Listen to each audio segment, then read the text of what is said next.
नमस्कार दोस्तों, एक बार फिर से स्वागत है आपका मेरे YouTube चैनल वायरल फार्मासिस्ट में। दोस्तों, आज जैसा कि हम लोग एक बहुत ही महत्वपूर्ण टॉपिक, महत्वपूर्ण विषय और महत्वपूर्ण सब्जेक्ट जो कि हर आम आदमी जो है अपने जीवन काल में कभी न कभी इस समस्या से वो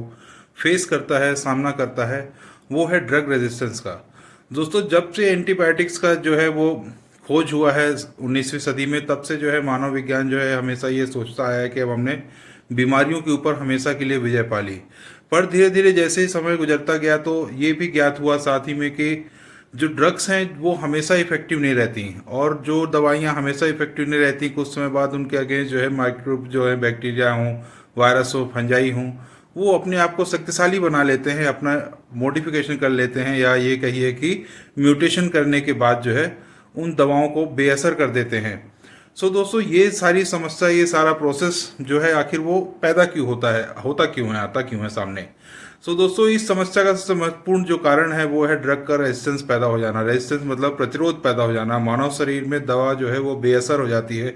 कुछ समय उसके सेवन करने के बाद। और दोस्तों, इसका जो महत्वपूर्ण कारण है, जो सबसे मेन जो प्रमुख कारण है, वो है इन दवाओं का मिसयूज करना या इम्प्रॉपर या सही तरीके से इस्तेमाल ना करना। अब दोस्तों, इस वीडियो में हम आगे देखेंगे स्लाइड्स के द्वारा कि आखिर ये ड्रग रेजिस्टेंस होता क्या है, और इसका जो है कैसे हम जो है सामना कर सकते हैं और बचाव कर सकते हैं, और कैसे अपने आप को ड्रग रेजिस्टेंस से बचा सकते हैं। आइए दोस्तों, शुरू करते हैं। ड्रग रेजिस्टेंस क्या होता है, इसके बारे में जानने का प्रयास करते हैं। दोस्तों, ये जो ड्रग रेजिस्टेंस है ये क्या है, और ड्रग रेजिस्टेंस आखिर डेवलप कैसे होता है। दोस्तों, हमारी बॉडी में जो एंटी माइक्रोबियल रेजिस्टेंस है ये तब डेवलप होता है, जिसको हम आम भाषा में एंटीबायोटिक रेजिस्टेंस या ड्रग रेजिस्टेंस कहते हैं, जब हम किसी भी तरीके के इन्फेक्शन को, चाहे वो बैक्टीरिया से हुआ हो, फंजाई से हुआ हो, वायरस से हुआ हो, या किसी और भी दूसरे जर्म्स या पैथोजेंस के कारण हुआ हो, तो उन सारे पैथोजेंस को मारने के लिए जो भी हमारे पास जो अवेलेबल ऑप्शंस हैं या ड्रग्स हैं या मेडिसिन हैं, जब हम उनको देते हैं पेशेंट को, तो सर पेशेंट जो होता है जब उन दवाओं को लेता है तो वो दवाएं जो है उस पेशेंट पे असर नहीं करती हैं। इसका मतलब ये होता है कि वो जो जर्म्स हैं उन्होंने दवाओं को हराने की जो क्षमता है वो अपने अंदर विकसित कर ली है, डेवलप कर ली है, चाहे वो किसी भी तरीके से की हो। इसका मतलब यह है कि वो जो पैथोजेंस हैं, जो रोगाणु हैं, वो मरते नहीं हैं और बार बार मल्टीप्लाई होते हैं और रेप्लिकेट होते हैं और संख्या में बढ़ते रहते हैं। तो इस तरीके से जो बचे हुए या जो रेजिस्टेंट जो पैथोजेंस होते हैं, जो जर्म्स होते हैं, इनके द्वारा जो हमारी बॉडी में दोबारा से इन्फेक्शन होता है, रेजिस्टेंट इन्फेक्शन जिसको हम बोलते हैं, तो इन तरीके के जो इन्फेक्शन होते हैं जो कि रेजिस्टेंट पैथोजेंस के कारण पैदा होते हैं हमारी बॉडी में, इनका इलाज कर पाना आगे जो भविष्य में वो थोड़ा सा कठिन हो जाता है और असंभव हो जाता है। तो आइए दोस्तों, जानते हैं कि ये जो एंटी माइक्रोबियल रेजिस्टेंस है ये किन किन मैकेनिज्म के द्वारा जो जर्म्स हैं वो अपने अंदर पैदा करते हैं, डेवलप करते हैं। तो इनमें सबसे महत्वपूर्ण आता है लिमिटिंग अपटेक ऑफ ड्रग। किसी भी दवा को किसी भी जर्म्स, बैक्टीरिया, फंजाई या वायरस में काम करने के लिए, एक्ट करने के लिए, उसको निष्क्रिय करने या मारने के लिए उसका उसके अंदर प्रवेश करना आवश्यक होता है। तो जो ये कुछ बैक्टीरियाज होते हैं ये क्या करते हैं कि किसी न किसी तरीके से कुछ ऐसा अपने अंदर मॉडिफिकेशन करते हैं, स्ट्रक्चरल चेंज करते हैं कि वो जो दवाएं हैं वो दवाएं उन पे जो है एक्ट नहीं कर पाती, एंटर नहीं कर पाती, और उनका जो अपटेक है वो बहुत सीमित हो जाता है, उतनी मात्रा में नहीं हो पाता जितना कि उनको जो वायरस, बैक्टीरिया, फंजाई किसी को भी मारने के लिए आवश्यक होता है। दूसरा एक तरीका होता है मॉडिफाइंग द ड्रग टारगेट। इस तरीके का जो मैकेनिज्म है इसमें एक्चुअली क्या होता है कि जो वायरस है, फंजाई है, ये अपने जो स्ट्रक्चरल चेंज करते हैं, चाहे वो काउंट बढ़ा के करें, चाहे वो शेप बढ़ाएं, चाहे साइज चेंज करें, किसी न किसी तरीके से वो अपने आप को चेंज कर लेते हैं, मॉडिफाई कर लेते हैं, जिसके कारण जो है जो हमारे दवाएं हैं इनके जो टारगेट साइट्स हैं उनमें उनकी जो बाइंड होने की जो कैपेसिटी है वो कम हो जाती है या ख़त्म हो जाती है, और इस तरीके से वो दवाएं उन जर्म्स पे या पैथोजेंस पे, बैक्टीरियाज पे जो है वो काम नहीं कर पाते हैं। तीसरा एक तरीका, सामान्य तरीका है इनएक्टिवेटिंग ए ड्रग। इस तरीके का जो मैकेनिज्म है इसमें क्या होता है कि जो बैक्टीरिया है बेसिकली वो क्या करते हैं कि किसी न किसी तरीके से कोई ना कोई ऐसा एडिशनल सबस्ट्रेट जो है वो हमारे ड्रग्स के केमिकल स्ट्रक्चर पे बाइंड कर देते हैं, अटैच कर देते हैं, या उसी के कुछ स्ट्रक्चरल मॉडिफिकेशन ऐसा इस तरीके से कर देते हैं कि जो दवाएं हैं वो बेअसर हो जाती हैं। और चौथा और आखिरी जो तरीका है जिसके कारण जो ये बैक्टीरिया हैं, फंजाई हैं, ये रेजिस्टेंस डेवलप करते हैं, ये है ड्रग इफ्लक्स। ड्रग इफ्लक्स एक ऐसा प्रोसेस होता है, इफ्लक्स, जो बैक्टीरियाज क्या करते हैं कि जब उनके बॉडी में या उनके सेल्स के अंदर कोई बाहरी चीज़ एंटर कर जाती है, चाहे वो कोई केमिकल हो, कोई टॉक्सिक एजेंट हो, टॉक्सिन्स हो, मतलब किसी भी तरीके का कोई भी आउटर मटेरियल अगर उनकी सेल्स के अंदर एंटर कर जाता है, तो ये इफ्लक्स के प्रोसेस के थ्रू वो सारे जो केमिकल्स हैं, टॉक्सिन्स हैं, उनको अपने सेल से बाहर निकालने का कार्य करते हैं। बाहर निकालने की जो प्रक्रिया है उसको इफ्लक्स बोलते हैं। तो इसी तरीके से ये क्या करते हैं कि अगर जो दवाइयाँ, जो एंटीबायोटिक्स हमने जो इनके ऊपर असर करनी, इनको मारने, इनको नष्ट करने के लिए बनाई हैं, तो ये उन दवाओं को अपने सेल्स के अंदर रहने नहीं देते और उनको इफ्लक्स के प्रोसेस के थ्रू अपने सेल से बाहर निकाल देते हैं, जिसके कारण वो दवाएं जो है उन पैथोजेंस पे कोई असर नहीं दिखा पाती और उन पे असर नहीं कर पाती। और दूसरों, अब आगे जानते हैं दोस्तों, ये जो एंटीमाइक्रोबियल ड्रग्स होती हैं, इनका जो रेजिस्टेंस है वो आखिर पैदा किन कारणों से हुआ। तो इसके जो पैदा होने के कारण है, जो रेजिस्टेंस डेवलप होने का कारण है, ये सबसे मेन कारण है दवाओं का मिसयूज़ और ओवर यूज़। मिसयूज़ और ओवर यूज़ के कारण ही जो है वो ड्रग रेजिस्टेंट पैथोजेंस पैदा हो जाते हैं और आगे जब भविष्य में इनके कारण हमको कोई बीमारी होती है तो इनको ट्रीट करना थोड़ा सा कठिन हो जाता है। अब दोस्तों, हम ये समझते हैं कि आखिर ये जो पैथोजेंस है या ड्रग रेजिस्टेंस है, इसको हम कंट्रोल कैसे कर सकते हैं या सीमित कैसे कर सकते हैं।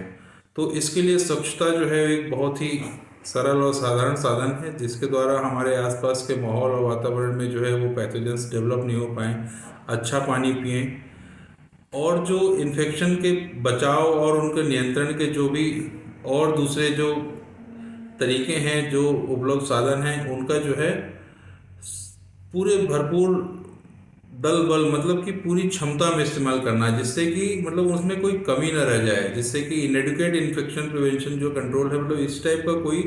गुंजाइश ना बचे कि हमने कोई कमी कर दी, कोई चूक कर दी, मतलब इन्फेक्शन को कंट्रोल करने में हमने इनएडुकेट, इम्प्रॉपर या कम या कमज़ोर या कमतर प्रयास किए। इसके कारण क्या होता है कि जो माइक्रोब्स हैं, इनका स्प्रेड, इनका फैलाव जो है वो कम हो जाता है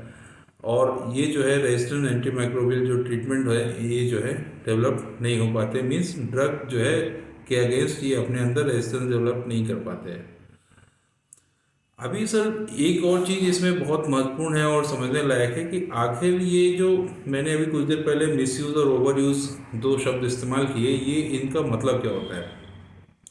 तो दोस्तों और साथियों, इसका एक बहुत ही सिंपल और साधारण सा मतलब मैं आपको समझाऊंगा कि जब भी हम कभी बीमार पड़ते हैं और अपने डॉक्टर्स के पास ट्रीटमेंट ले जाते हैं, तो डॉक्टर्स हमको मेडिसिन और ट्रीटमेंट प्रिस्क्राइब करते हैं। वो उनके साथ जो है कुछ ना कुछ एंटीबायोटिक्स प्रिस्क्राइब करते हैं और ये जो बेसिकली एंटीबायोटिक्स होते हैं, ये बैक्टीरियासाइडल या मतलब जीवाणु को, जर्म्स को, पैथोजेंस को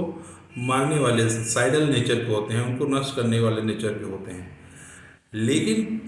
जैसे ही पेशेंट जो है ये ट्रीटमेंट लेता है, जैसे कि डॉक्टर ने उसको 5 दिन, 7 दिन, 10 दिन के लिए प्रिस्क्राइब किया और पेशेंट ने जब ट्रीटमेंट लेना शुरू किया, तो 2 दिन, 3 दिन, 4 दिन में जो उसके कुछ बीमारियों से संबंधित सिम्टम हैं, वो जो है थोड़े से कमज़ोर पड़ने लगते हैं। मतलब दवा ने अपना काम किया, सिम्टम कमज़ोर हुए और जैसे ही सिम्टम्स कमज़ोर होते हैं तो पेशेंट ये अनुमान लगाने लगता है कि अब मैं ठीक हो गया हूँ, अब मुझे आगे जो है दवा लेने की आवश्यकता नहीं है। तो ये जो सोच है, ये बहुत ही गलत है और इसी के कारण जो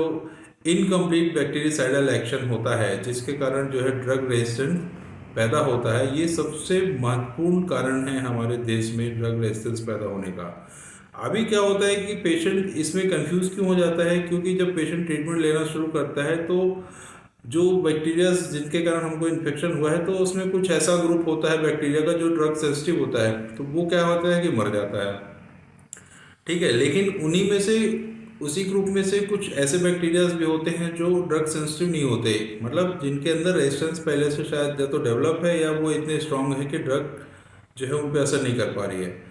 तो वो वाले बैक्टीरिया जो है, इस तरीके के जो बचे हुए बैक्टीरिया हैं, वो बार बार मल्टीप्लाई करते हैं, अपना काउंट बढ़ाते रहते हैं, अपनी संख्या बढ़ाते रहते हैं और एक समय ऐसा आता है कि उनकी संख्या,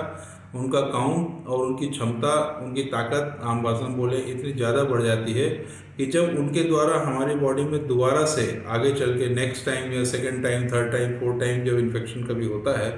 तो वो इन्फेक्शन इतना तगड़ा और इतना ताकतवर होता है कि उसका इलाज कर पाना बहुत कठिन हो जाता है। अब दोस्तों इससे बचाव करने के लिए आखिर पेशेंट या मरीज या आम आदमी क्या कर सकता है? तो इसमें सबसे सरल तरीका है कि डॉक्टर की सलाह के बिना किसी भी एंटीबायोटिक दवा का प्रयोग ना करें। एंटीबायोटिक कब, कैसे और कितने समय तक लेना है, इस पर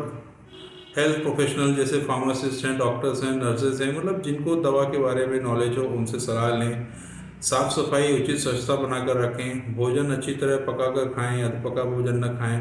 है ना। सुरक्षित यौन संबंध बनाकर रखें। टीबी, पर्ट्यूसिस, टिटनेस कुछ ऐसी बीमारियां होती हैं जिनको आप वैक्सीन लगाकर अपने अंदर जो है ड्रग रेजिस्टेंस होने से रोक सकते हैं, या जिन बीमारियों से वैक्सीन के द्वारा आप बचाव कर सकते हैं,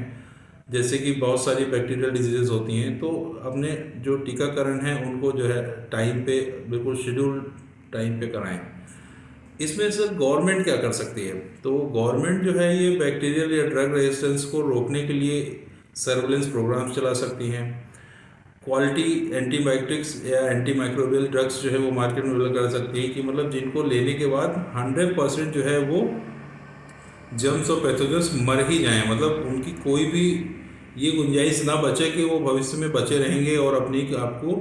और मजबूत और ताकतवर बना लेंगे एंटीबायोटिक्स के। एंटीबायोटिक के उपयोग के लिए एक मानकीकृत प्रोटोकॉल बनाया जाना चाहिए कि मतलब ये पर्टिकुलर दवा इतना दिन लेना ही लेना है और इससे कम नहीं लेना है। और इस तरीके की जो जानकारी है वो गवर्नमेंट को प्रोग्राम्स के थ्रू जो है बीच बीच में लोगों को, पब्लिक को जो है जनरल अवेयरनेस के तौर पर देते रहना चाहिए।